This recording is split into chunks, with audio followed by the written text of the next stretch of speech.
Hello ಸ್ನೇಹಿತರೆ, ಸಪ್ತಪದಿ ಧಾರಾವಾಹಿಯ ಇಂದಿನ ಸಂಚಿಕೆಯಲ್ಲಿ ನೋಡುವುದಾದರೆ ಇನ್ನು ಈ ಕಡೆ ನೋಡಿದ್ರೆ ಅವ್ರ ಅಜ್ಜಿ ತಾತ ಕಾರಿಂದ ಇಳಿತಾ ಇರ್ತಾರೆ. ಅಷ್ಟೊತ್ತಿಗೆ ಈ ಕಡೆ ಅಪರ್ಣ ಅವರು ಮತ್ತೆ ರಾಜ್ ಇಬ್ರು ಸಹ ನೋಡ್ತಾ ಇದ್ದಂಗೆ ಇನ್ನು ಈ ಕಡೆ ನಾಗವೇಣಿ ಮತ್ತೆ ರಾಹುಲ್ ಏನು ನಾವು ಅನ್ಕೊಂಡಂಗೆ ಪ್ಲಾನ್ ಸಕ್ಸಸ್ ಆಯ್ತು, ಹೇಗೋ ಕಾವ್ಯ ಬಂದಿಲ್ಲ ಅಂತ ಖುಷಿ ಪಡ್ತಾ ಇರ್ತಾರೆ. ಹೌದು ಮಾಮ್, ನೀನ್ ಹೇಳ್ದಂಗೆ ಆಗ್ತಿದೆ ಎಲ್ಲ ಅಂತ ರಾಹುಲ್ ಹೇಳ್ತಾ ಇರ್ತಾನೆ. ಇನ್ನು ಈ ಕಡೆ ನೋಡಿದ್ರೆ ಅವ್ರ ಅಜ್ಜಿ ತಾತ ಒಳಗಡೆ ಬಂದಿದ್ ನೋಡಿ, ಏನು ಇಬ್ರೇ ಬರ್ತಾ ಇದ್ದೀರಾ, ಎಲ್ಲಿ ನಿಮ್ ಮುದ್ದಿನ ಮೊಮ್ಮಗಳು ಕಾಣಿಸ್ತಾ ಇಲ್ಲ, ಏಕೆ ಬರಲ್ಲ ಅಂದ್ಲಾ ಅಂತ ಹೇಳ್ತಿದ್ದಂಗೆ, ನಿನಗೆಲ್ಲ ಗೊತ್ತಿರುತ್ತಲ್ವಾ ಮತ್ಯಾಕೆ ಹೇಳ್ತಿದ್ಯಾ ರಾಜ್ ಅಂತ ಹೇಳ್ತಾ ಇರ್ತಾರೆ. ಅಲ್ಲ, ನಾನು ಹೇಳ್ದೆ ತಾನೆ ನಿಮಗೆ ಅಲ್ಲಿಗೆ ಹೋಗ್ಬೇಡಿ, ಅವಳು ನಿಮ್ಗೆ ಅವಮಾನ ಮಾಡಿ ಕಳಿಸ್ತಾಳೆ ಅಂತ. ಅಷ್ಟು ಹೇಳಿದ್ರು ನೀವು ನನ್ನ ಮಾತು ಮೀರಿ ಹೋಗಿದ್ದೀರಾ ಅಲ್ವಾ, ಅದಕ್ಕೆ ಕೇಳ್ತಾ ಇದ್ದೀನಿ ಅಜ್ಜಿ ಹೇಳ್ತಾ ಇರ್ತಾನೆ ರಾಜ್. ಈ ಕಡೆ ನೋಡಿದ್ರೆ ಇನ್ನ ರಾಜ್ ಕೇಳ್ತಾ ಇರ್ತಾನೆ, ಅಶೋದ್ಗೆ ಅಲ್ಲಿ ಏನ್ ನಡೀತು ಹೇಳಿ ಅತ್ತೆ ಅಂತ ಅಪರ್ಣ ಕೇಳ್ತಿದಂಗೆ, ಏನಂತ ಹೇಳಮ್ಮ ಅಪರ್ಣ, ನಾವು ಕರೆದ್ರೆ ನಿಮ್ ಸೊಸೆ ಎಲ್ಲಮ್ಮ ಬರ್ತಾಳೆ, ಅಷ್ಟಕ್ಕೂ ಕರಿಬೇಕಾಗಿರೋರು ಕರೆದ್ರೆ ಅಲ್ವಮ್ಮ ಬರ್ತಾಳೆ ಅಂತ ಹೇಳ್ತಾ ಇರ್ತಾರೆ. ನೀವ್ ಹೇಳೋದು ಸರಿನೇ ಬಿಡಿ ಅತ್ತೆ, ಯಾರು ಹೆಂಗಸ್ರು ಮನ್ಸೆಲ್ಲ ಎಷ್ಟು ಮೃದು ಅಂತ ಗಂಡಸ್ರಿಗೆ ಏನ್ ಗೊತ್ತಿರುತ್ತೆ, ಅವ್ರು ಮಾಡೋ ತಪ್ಪುಗಳು ಮಾತ್ರ ಅವ್ರಿಗೆ ಗೊತ್ತಿರಿದ್ರೆ ತಾನೆ. ಈಗ ಅವಳಿಗೆ ಎಷ್ಟು ಬೇಜಾರಾಗಿದೆ ಅಂತ ತುಂಬಾ ಇವಾಗೆ ಗೊತ್ತಾಗ್ತಿದೆ ನನಗೆ. ಇನ್ನ ಈ ರಾಜ್ ನೋಡಿದ್ರೆ ಹೋಗಿ ಕರ್ಕೊಂಡ್ ಬಾ ಅಂತ ಹೇಳ್ತಾ ಇದ್ದೀನಿ. ರಾಜ್ ಹೋಗು, ನೀನೇ ಕರ್ಕೊಂಡ್ ಬಾ.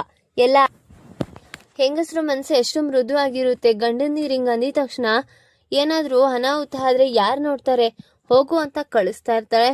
ಇನ್ ಈ ಕಡೆ ನೋಡಿದ್ರೆ ಏನ್ ಮಾಮ್ ನನ್ ರಾಜ್ ಹೋಗಲ್ಲ ಅಂತ ಹೇಳ್ತಿದೆ, ಈಗ ರಾಜೇ ಹೋಗ್ತೀನಿ ಅಂತ ಹೇಳ್ತಿದ್ದಾನಲ್ಲ ಮಾಮ್, ಏನ್ ಮಾಮ್ ಮಾಡೋದು ಅಂತ ಯೋಚನೆ ಮಾಡ್ತಾ ಇರ್ತಾರೆ ನಾಗವೇಣಿ ಮತ್ತೆ ರಾಹುಲ್. ಅಲ್ಲ ಆಂಟಿ, ಈ ಮನೇಲಿ ಯಾರಿಗೂ ಕಾವ್ಯ ಕೆಟ್ಟದ್ ಬಯಸ್ತವಳಲ್ಲ, ಅವಳಿಗೆ ನೋಡಿದ್ರೆ ಇಷ್ಟೆಲ್ಲ ನಡೀತಾ ಇದೆ ರಾಧಾಂತಗಳು. ನೀವು ಹಾಸ್ಪಿಟಲ್ ಸೇರಿದಾಗ ಈ ನಮ್ಮ ಅತ್ತೆಯಿಂದಾನೇ ಇಷ್ಟೆಲ್ಲ ರಾಧಾಂತ ಆಗಿರೋದು ಅಂತ ಹೇಳ್ತಾ ಇರ್ತಾಳೆ. ಇನ್ ಈ ಕಡೆ ನೋಡಿದ್ರೆ ಸಾಕು ನಿಲ್ಸು, ಬಾಯಿ ಮುಚ್ಚು, ಏನು ನಿನ್ ತಂಗಿ ಕಡೆನೆ ನೀನ್ ಸಪೋರ್ಟ್ ಮಾಡ್ಕೊ ಬರ್ತಾ ಇದ್ಯಾ, ಎಲ್ಲದಕ್ಕೂ ಕಾರಣ ನಿನ್ ತಂಗಿನೇ, ನನ್ ಮಗನು ಪೊಲೀಸ್ ಸ್ಟೇಷನ್ಗೆ ಹೋಗೋ ಕಾರಣ ನಿನ್ ತಂಗಿನೇ ಅಂತ ಹೇಳ್ತಾ ಇರ್ತಾರೆ.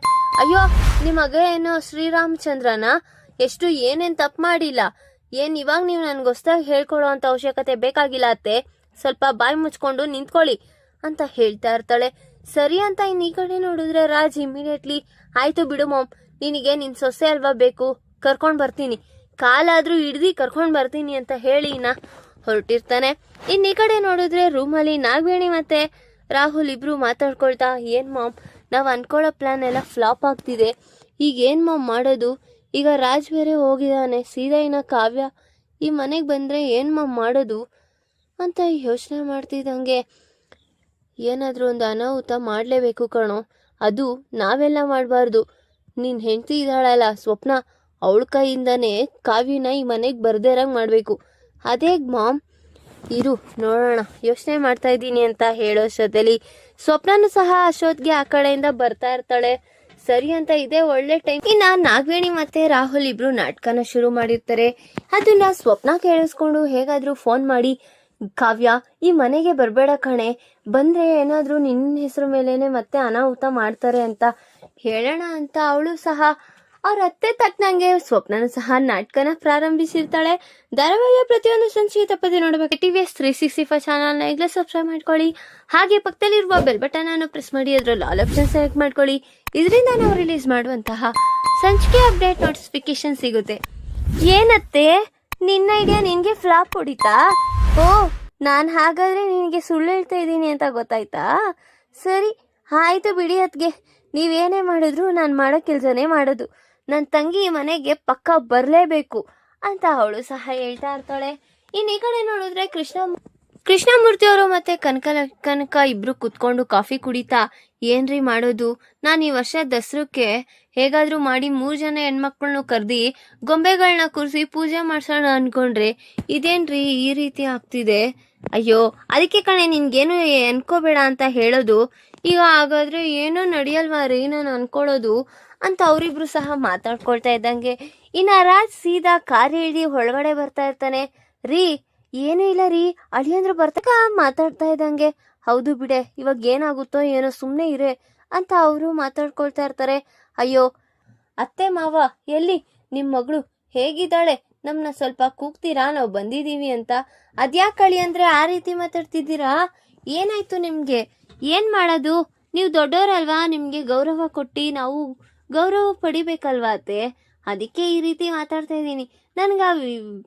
ನನ್ಗೆ ಆ ವರ್ಷ ಎಲ್ಲ ಇಷ್ಟ ಆಗಿಲ್ಲ ಅಳಿ ಅಂದ್ರೆ, ನೀವು ಹೇಗೆ ನಾರ್ಮಲ್ ಆಗಿ ಮಾತಾಡ್ತೀರೋ ಹಾಗೆ ಮಾತಾಡಿ ಅಂತ ಅವಳು ಮಾತಾಡ್ತಾ ಇರ್ತಾಳೆ. ಅಷ್ಟೊತ್ತಿಗೇನೋ ಕಾವ್ಯ ಪೈಂಟ್ನ ಮಿಕ್ಸ್ ಮಾಡ್ಕೊಂಡು ಹೊರಗಡೆ ಬರ್ತಿದ್ದಂಗೆ ಯಾರೋ ಅಂತ ನೋಡಿದ್ರೆ ಅಲ್ಲಿ ರಾಜ್ ಇದ್ದಿದ್ ನೋಡಿ ಆ ಕಡೆ ಈ ಕಡೆ ಮತ್ತೆ ಮುಖ ತೀರಿಸ್ಕೊಂಡು ಅವಳು ದಿನಚರಿ ಕೆಲಸನ ಮಾಡ್ಕೊಳ್ತಾ ಇರ್ತಾಳೆ.